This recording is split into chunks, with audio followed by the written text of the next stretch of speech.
And here we are again at the Siri Poetry Library. I'm your host, Dan Siri. I'm going to read two by Christina Rosetti. A Birthday. My heart is like a singing bird whose nest is in a watered shoot. My heart is like an apple tree whose boughs are bent with thick set fruit. My heart is like a rainbow shell that paddles in a halcyon sea. My heart is gladder than all these, because my love is come to me.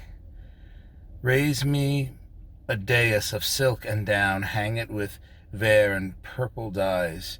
Carve it doves and pomegranates and peacocks with 100 eyes.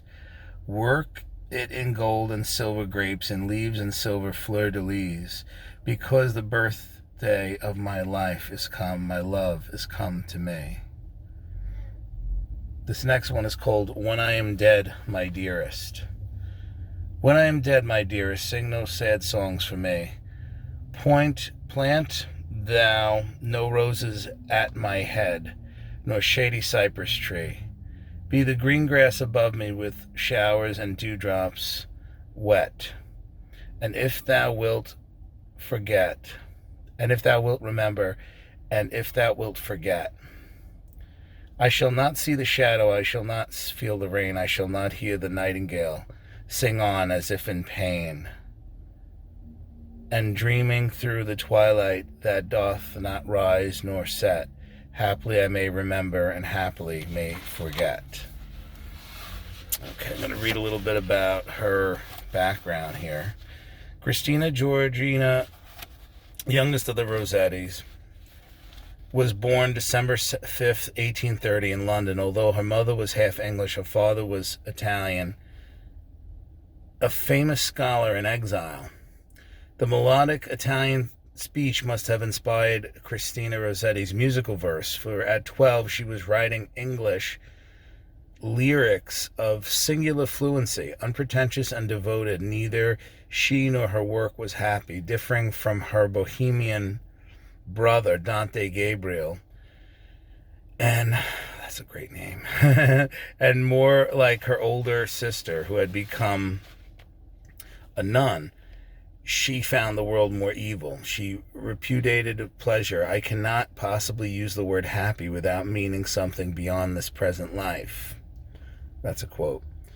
Twice she refused to marry because of religious scruples. Baptized by the Church of England, she dismissed James Coulson, a minor pre-Raphaelite, because he was Catholic. He was a Catholic convert.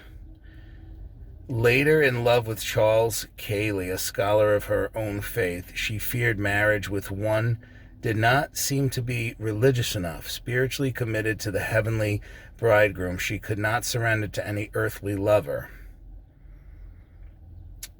I lost my place. Confident neither of self nor of salvation, she became a recluse. For 15 years, she rarely spent a night away from her mother, suffering from chronic weakness of heart most of her life. Christina Rosetti never ceased ministering to the poor. In her early 60s, she was operated on for cancer, but the inevitable end was only postponed. She died literally in the act of prayer, December 29th, 1894. Christina Rosetti's spirit persists in her poetry. The verse, limited in range and exquisite in phrase, flexible in music, sight and form, transparent in texture. It defies analysis. One of the most reticent spirits, she was also one of the few women whose lyrics and sonnets will survive. I need to find large print because this is really, really a lot. You know what? I think we'll read one more by Christina. This is called Remember. Remember me when I'm gone away, gone far away in the silent land. When you can go no more, hold me by the hand.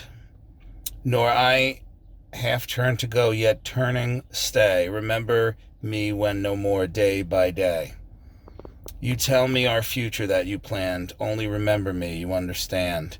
It will be late to counsel.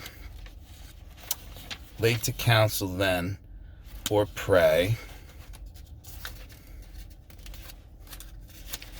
You should forget me for a while, and afterwards remember, do not grieve, for the land, for if the darkness and corruption leave a vestige of the thoughts that I once had, better by far you should forget and smile than that you should remember and be sad. Wow. I never heard of this poet before. She's actually really good. Definitely going to try and catch some more of her work. Once again, this has been Great Poems. This is an old book from probably the 60s, maybe. Again, another donation. If you have any poetry books, please, that you don't need or don't want, I will take any book to deal with poetry or film criticism. Whatever you got. I'm a book hoarder, and you can never have enough books. Remember that.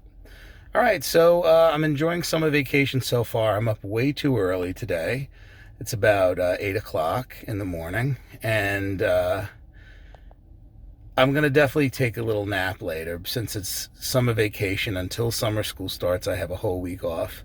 So I'm going to do more videos, probably another episode of Mostly Movies and some more poem stuff. So we'll see you in a little bit. All right, this is Dan Seary signing off.